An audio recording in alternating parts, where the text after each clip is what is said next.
নমস্কার বন্ধুরা, আপনারা সবাই কেমন আছেন? আশা করছি ভালো আছেন। আপনাদেরকে আরও একবার স্বাগতম জানাচ্ছি আমার ইউটিউব চ্যানেল ঘোষ ইনফরমারে। সুপ্রিয় দর্শক বন্ধুরা, বর্তমানে যখন আপনারা অন্নপূর্ণা ভাণ্ডার প্রকল্পের ফর্ম ফিল আপ করতে যাচ্ছেন, তখন আপনাদের কাছে কতকগুলি সমস্যা আসছে। বর্তমানে আপনারা ঠিক করতে পারছেন না ফর্ম ফিল আপ করার সময় আপনার পরিবারের হেড বা প্রধানের জায়গায় কার নাম লিখবেন। তার সাথে ফর্মটি ফিল আপ করার পর আপনারা ফর্মটি কোথায় জমা করবেন, আপনাদের ফর্ম ফিল আপের সাথে কি কি কাগজ বা ডকুমেন্টস আপনাদেরকে জমা করতে হবে, পারিবারিক ডিজিটাল রেশন কার্ডের নম্বরটি আপনারা কোথা থেকে পাবেন, তার সাথে আপনারা কারা কারা অন্নপূর্ণা ভাণ্ডার প্রকল্পে টাকা পাবেন। বর্তমানে অনেক রকমের গুজব ছড়ানো হচ্ছে সোশ্যাল মিডিয়া এবং সমাজ মাধ্যমে যে অনেকেই নাকি অন্নপূর্ণা ভাণ্ডার প্রকল্পে টাকা পাবেন না, অর্থাৎ লক্ষ্মীর ভাণ্ডার প্রকল্পে যারা টাকা পেতেন তাদেরকে এবার নাম বাদ দিয়ে অন্নপূর্ণা ভাণ্ডার প্রকল্প থেকে বাদ দিয়ে দেওয়া হবে। তো সুপ্রিয় দর্শক বন্ধুরা, এই ভিডিওর মাধ্যমে আপনাদেরকে সম্পূর্ণ তথ্য দেব এবং সঠিক তথ্য দেব, যাতে আপনাদের মনে কোনো রকম বিভ্রান্তির সৃষ্টি না হয়। ভিডিওটি অবশ্যই শেষ পর্যন্ত দেখবেন আর ভিডিওটি বেশি বেশি করে সকলের সুবিধার জন্য শেয়ার করে দেবেন। আর আপনি যদি ভিডিওটি ইউটিউব থেকে দেখে থাকেন এবং এখনও পর্যন্ত চ্যানেলটি সাবস্ক্রাইব না করে থাকেন, তাহলে এরকম আপডেট পাওয়ার জন্য চ্যানেলটিকে সাবস্ক্রাইব করে পাশে থাকা নোটিফিকেশনের বেল আইকনের অল বাটনটি প্রেস করে রাখবেন। আর আপনি যদি ভিডিওটি ফেসবুক থেকে দেখে থাকেন, তাহলে অবশ্যই ফেসবুক পেজটিকে ফলো করে রাখতে ভুলবেন না। সবার প্রথমে যেই প্রশ্নটা প্রত্যেকের মনে আসছে যে আপনারা অন্নপূর্ণা ভাণ্ডার প্রকল্পের ফর্ম ফিল আপের সময় পরিবারের প্রধান বা হেড অব দ্য ফ্যামিলির জায়গায় কার নাম লিখবেন। এবার এই ফর্মের মধ্যে কিন্তু একটি তথ্য আপনাদের জন্য দেওয়া রয়েছে। সেখানে বলা হয়েছে যে পরিবার বলতে বোঝায় যারা একই জায়গায় রান্না এবং খাওয়া দাওয়া করে থাকেন। তো সুপ্রিয় দর্শক বন্ধুরা, আপনারা যদি একটি পরিবারের অংশ হয়ে থাকেন এবং আপনার সেই পরিবারের মধ্যে একটি অংশ অন্য কোথাও বসবাস করেন এবং সেখানে কিন্তু আলাদাভাবে থাকেন, খাওয়া দাওয়া করেন, সেক্ষেত্রে তাদেরকে পরিবারের অংশ হিসেবে ধরা হবে না। আপনারা যদি একই জায়গাতেই থাকেন, রান্না এবং খাওয়া দাওয়া একই জায়গাতেই করেন, সেক্ষেত্রে কিন্তু আপনাদেরকে পরিবারের অংশ হিসেবে গ্রহণ করা হবে। তো সেক্ষেত্রে আমি আপনাদের বলবো, আপনার পরিবারে যদি বৌমার ফর্ম ফিল আপ করে থাকেন, সেক্ষেত্রে পরিবারের প্রধান হিসেবে আপনি আপনার শ্বশুরের নাম লিখবেন। অর্থাৎ ধরুন বৌমার লক্ষ্মীর ভাণ্ডারের ফর্ম ফিল আপ হচ্ছে, সেক্ষেত্রে পরিবারের প্রধান হিসেবে শ্বশুরের নাম লিখবেন। এবার আপনার পরিবারটি যদি খুব বড় হয়, অর্থাৎ 4টি সন্তান অথবা 5টি সন্তানের পরিবার হন, সেক্ষেত্রে কিন্তু আপনারা পরিবারকে ভাগ ভাগ করে নিতে পারেন এবং সেক্ষেত্রে বৌমার ফর্ম ফিল আপের সময় তিনি কিন্তু তার স্বামীর নাম লিখতে পারেন।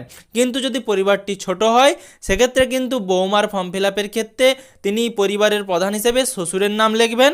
আর যদি শাশুড়ির ফর্ম ফিল আপ হয়, সেক্ষেত্রে পরিবারের প্রধান হিসেবে তিনি তার স্বামীর নাম লিখবেন। আর পরিবারটি যদি খুবই বড় হয়, সেক্ষেত্রে ভাগ করে নেবেন এবং বৌমার ফর্ম ফিল আপের ক্ষেত্রে শ্বশুরের জায়গায় তার কিন্তু স্বামীর বা হাজব্যান্ডের নাম কিন্তু লিখবেন। এই পরিবারের যে প্রধান বলে যে অপশানটি রয়েছে, সেই অপশানটিতে আশা করি আপনাদেরকে বোঝাতে পেরেছি। এরপর আপনাদের যেটা দ্বিতীয় প্রশ্ন থেকে যাচ্ছে যে অন্নপূর্ণা ভাণ্ডার প্রকল্পের টাকা কারা পাবেন কারা পাবেন না। বর্তমানে সোশ্যাল মিডিয়া প্ল্যাটফর্ম এবং সমাজ মাধ্যমে গুজব ছড়ানো হচ্ছে এবার কিন্তু অন্নপূর্ণা ভাণ্ডার প্রকল্পের নাম বাদ দিয়ে দেওয়া হবে। বেশিরভাগ জনই অন্নপূর্ণা ভাণ্ডার প্রকল্পের টাকা পাবেন না, কারণ বর্তমানে আপনাদেরকে তথ্য চেয়ে পাঠানো হয়েছে যে আপনার পাকার বাড়ি রয়েছে কিনা, আপনার 4 চাকা গাড়ি রয়েছে কিনা, আপনার পরিবারের কেউ সরকারি চাকরি করে কিনা, এই সমস্ত কারণ এবং তার সাথে আপনার জমির যাবতীয় নথি কিন্তু চেয়ে পাঠানো হয়েছে। তো সেক্ষেত্রে সকলেই কিন্তু বিভ্রান্ত হচ্ছেন যে আপনারা হয়তো আর অন্নপূর্ণা ভাণ্ডার প্রকল্পের টাকা পাবেন না। তো আপনাদেরকে আমি যেই গুরুত্বপূর্ণ তথ্যটা দেব, বর্তমানে সরকারি তরফে যেই ঘোষণা করা হয়েছে, আপনি যদি সরকারি বা আধা সরকারি কোনো কর্মসংস্থানের সাথে যুক্ত থাকেন, সেক্ষেত্রে কিন্তু আপনি অন্নপূর্ণা ভাণ্ডার প্রকল্পের টাকা পাবেন না। তার সাথে যিনি অন্নপূর্ণা ভাণ্ডার প্রকল্পে আবেদন করছেন, তিনি যদি সরকারি পেনশনভোগী হয়ে থাকেন অথবা তার হাজব্যান্ড যদি সরকারি পেনশনভোগী হয়ে থাকেন, তাহলে কিন্তু অন্নপূর্ণা ভাণ্ডার প্রকল্পে টাকা পাবেন না। এর সাথে আপনার যদি কোনো 4 চাকা গাড়ি থেকে থাকে, তাহলে কিন্তু আপনি অন্নপূর্ণা ভাণ্ডার প্রকল্পের টাকা পেতে পারেন, কিন্তু সেই তথ্য আপনার কাছে চেয়ে পাঠানো হয়েছে। তবে বর্তমানে যদি আপনি ইনকাম ট্যাক্স দিয়ে থাকেন বা আয়কর প্রদান করে থাকেন, তাহলে কিন্তু আপনি অন্নপূর্ণা ভাণ্ডার প্রকল্পে টাকা পাবেন না। তো এই সমস্ত কারণগুলি ছাড়া বাকি যে সমস্ত তথ্য চেয়ে পাঠানো হয়েছে, সেই তথ্যের কারণে আপনার কোনোভাবেই অন্নপূর্ণা ভাণ্ডার প্রকল্পে টাকা বন্ধ হবে না। এই ধরুন আপনার জমির তথ্য চেয়ে পাঠানো হয়েছে, তার সাথে আপনার 3টির বেশি পাকার বাড়ি রয়েছে কিনা সেই তথ্য চেয়ে পাঠানো হয়েছে। তার সাথে আপনার 4 চাকার গাড়ি রয়েছে কিনা সেই তথ্যও চাওয়া হয়েছে। তো সুপ্রিয় দর্শক বন্ধুরা, এই সমস্ত তথ্যগুলি শুধুমাত্র ডাটা সংগ্রহের জন্য নেওয়া হচ্ছে। এর উপর ভিত্তি করে কোনোভাবেই আপনাদের অন্নপূর্ণা ভাণ্ডার প্রকল্পের টাকা বন্ধ হবে না। যে সমস্ত কারণে টাকা বন্ধ হবে সেই সমস্ত কারণগুলো আমি কিন্তু ভিডিওর মাধ্যমে জানালাম। এই সমস্ত কারণগুলি ছাড়া অন্নপূর্ণা ভাণ্ডার প্রকল্পের টাকা বন্ধ হবে না। তাই কোনোভাবেই গুজবে কান দেবেন না এবং কোনো রকম বিভ্রান্তি ছড়াবেন না। সুপ্রিয় দর্শক বন্ধুরা, এই ভিডিওটি সকলের সুবিধার জন্য আরও একবার বলবো, বেশি বেশি করে শেয়ার করে দেবেন, যাতে কোনোভাবেই কোনো অন্নপূর্ণা ভাণ্ডার প্রকল্পের উপভোক্তারা বিভ্রান্ত না হন এবং অন্নপূর্ণা ভাণ্ডার প্রকল্পের আবেদনটা সঠিকভাবে করে দেন। এবার আপনাদের তৃতীয় প্রশ্ন, যে পারিবারিক ডিজিটাল যে রেশন কার্ড নাম্বার সেটা আপনারা কোথায় পাবেন। তো সুপ্রিয় দর্শক বন্ধুরা, আপনারা প্লে স্টোর থেকে মেরা রেশন অ্যাপ, এই অ্যাপটা ডাউনলোড করতে পারেন। এই অ্যাপের মাধ্যমেই কিন্তু আপনারা যে আপনাদের পারিবারিক রেশন কার্ডের নম্বরটি চাওয়া হয়েছে সেই নম্বরটি কিন্তু পেতে পারেন। তবে সেখানে কিন্তু লেখা রয়েছে বাধ্যতামূলক নয়, তাহলে আপনারা নাও দিতে পারেন। তবে যদি আপনারা চান আপনাদের পারিবারিক ডিজিটাল রেশন কার্ডের নাম্বারটি জানতে, তাহলে আপনারা প্লে স্টোর থেকে কিন্তু মেরা রেশন অ্যাপ, এই অ্যাপটি ডাউনলোড করতে পারেন। আমি আপনাদের পরবর্তী ক্ষেত্রে বিস্তারিত ভিডিওর মাধ্যমে জানিয়ে দেব যে কিভাবে আপনারা মেরা রেশন অ্যাপ থেকে বা অন্য একটি ওয়েবসাইট থেকে আপনাদের যে পারিবারিক ডিজিটাল রেশন কার্ড নাম্বারটি রয়েছে সেটি আপনারা পেতে পারেন।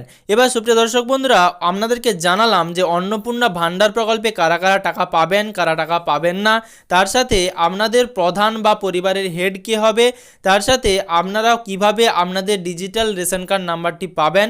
তো সুপ্রিয় দর্শক বন্ধুরা, এবারে যে আপনাদের প্রশ্নটি রয়েছে যে আপনারা কোথায় ফর্ম জমা করবেন এবং আপনাদেরকে কি কি নথি জমা করতে হবে।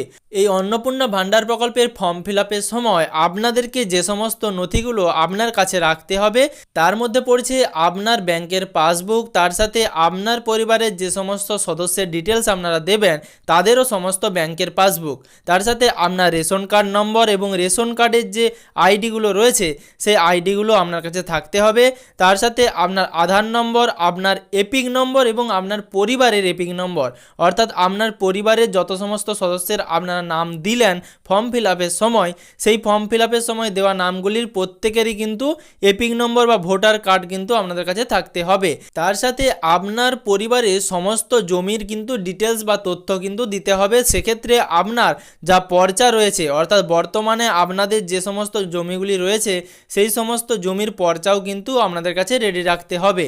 আপনার পরিবারের সমস্ত জমির কিন্তু পর্চা আপনাদেরকে সেখানে অ্যাটাচমেন্ট করতে হবে। তো এই সমস্ত নথিগুলো আপনাদের প্রয়োজন, এই সমস্ত নথিগুলো কিন্তু আপনাদের কাছে রাখবেন ফর্ম ফিল আপের সময়, এবং এই সমস্ত নথিগুলো কিন্তু জেরক্স কপি হিসেবে আপনি যদি অফলাইনে ফর্ম ফিল আপ করেন তখন কিন্তু দিতে হতে পারে। তো সুপ্রিয় দর্শক বন্ধুরা, বর্তমানে যারা যারা এই ভিডিওটি দেখছেন, এই ভিডিওটি দেখার পর আপনারা এই সমস্ত তথ্যগুলো জোগাড় করে ফেলুন, নাহলে কিন্তু ফর্ম ফিল আপ করার সময় সমস্যা হতে পারে। এবং তার সাথে ফর্মটি কোথায় জমা দেবেন এটা প্রত্যেকেরই প্রশ্ন ছিল। বর্তমানে আপনাদেরকে জানাবো, যদি আপনি অফলাইন পদ্ধতির মাধ্যমে ফর্ম ফিল আপ করেন তাহলে আপনারা আপনাদের নিকটবর্তী বিডিও অফিসে অথবা আপনার পঞ্চায়েত অফিসে অথবা আপনি যদি পৌরসভা এলাকায় হন তাহলে আপনার পৌরসভায় গিয়ে এই ফর্মটি জমা করবেন। আর অনলাইনে ফর্ম ফিল আপ করলে আপনাদেরকে কোথাও নতুন করে ফর্মটি জমা করতে হবে না, ডাইরেক্ট অনলাইনের মাধ্যমে আপনারা ফর্মটি ফিল আপ করতে পারেন।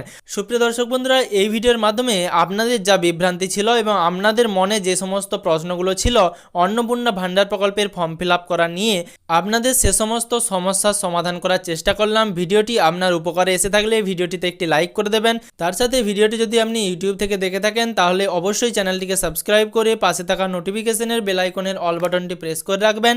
আর আপনি যদি ভিডিওটি ফেসবুক থেকে দেখে থাকেন তাহলে অবশ্যই ফেসবুক পেজটিকে ফলো করে রাখতে ভুলবেন না, যাতে পরবর্তী ভিডিওর নোটিফিকেশন এবং পশ্চিমবঙ্গের যাবতীয় আপডেট সবার আগে সবার প্রথমে আপনার মোবাইলের নিউজ ফিডে পেয়ে যান।